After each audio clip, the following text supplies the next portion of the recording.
Hello, ladies and gentlemen. Eddie Marcus here.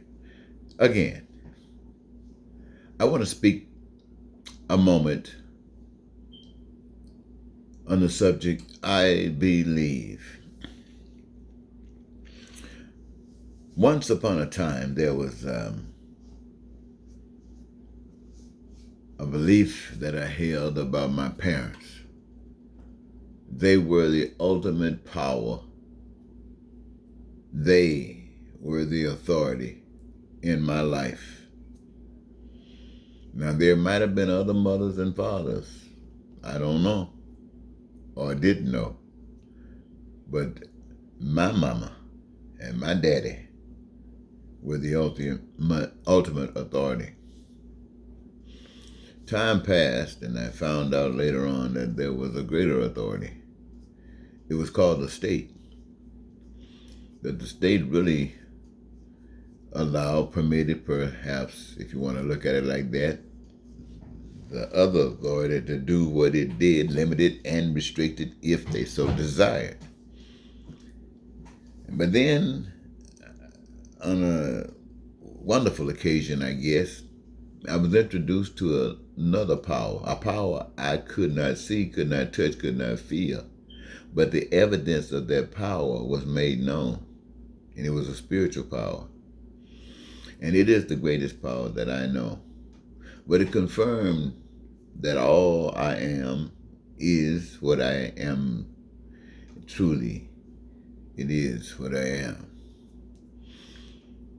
And being that, my desires and my needs and my wants are very important, because that's who and what I am. And what are my desires and my needs and wants? They're not that many, but infinite as well.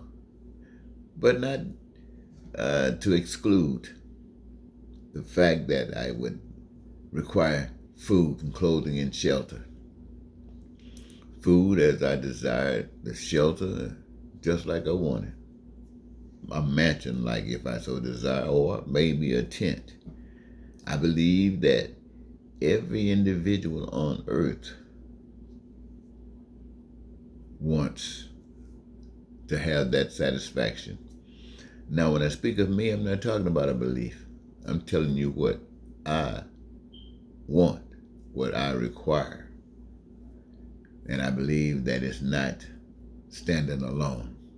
I would require that education be available to me, and if I ever need some additional education, and I do, that my family and everyone else around us should have access to education, unlimited and unrestricted. Now, this for me is a reality, is a fact that is me.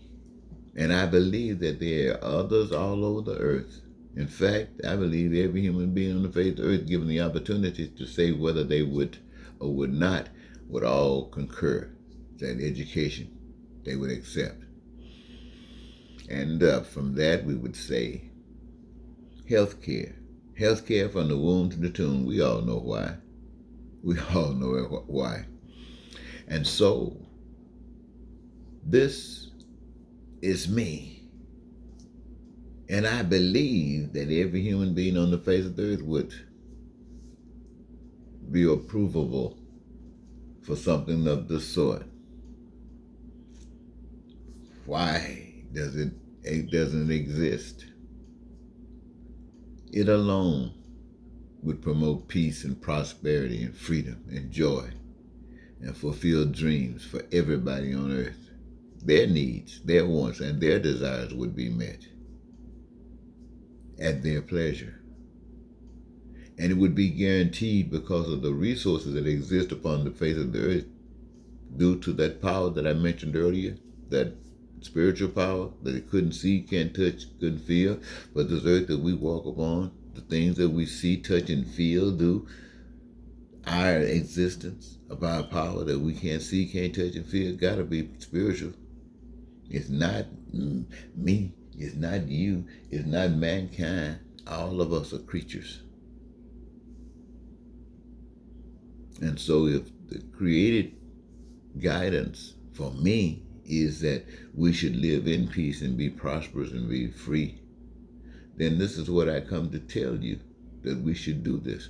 We don't need to lie, to cheat, to steal, to kill. We don't need to have to go into be terrorized and go into war. We don't have to hate, be racist and bigots, claiming some land that belongs to God as your own. No, my friends, we don't have to do any of that. That is the results of men who want to play God, but are so far from God that they are abusing and exploiting the half or more of the human race in order to present themselves as something they are not. And the evidence of it is all of the rotten crime and violence that we see, the jails and prisons that we see, the gangbangers that comes out of the stuff, because it's all corrupt.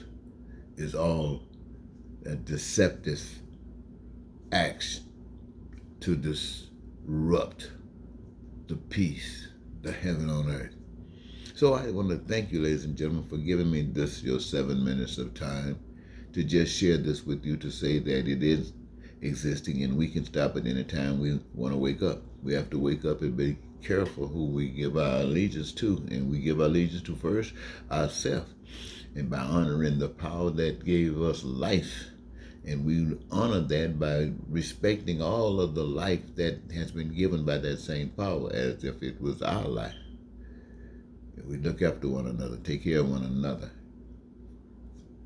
Until next time, Eddie Marcus. Goodbye.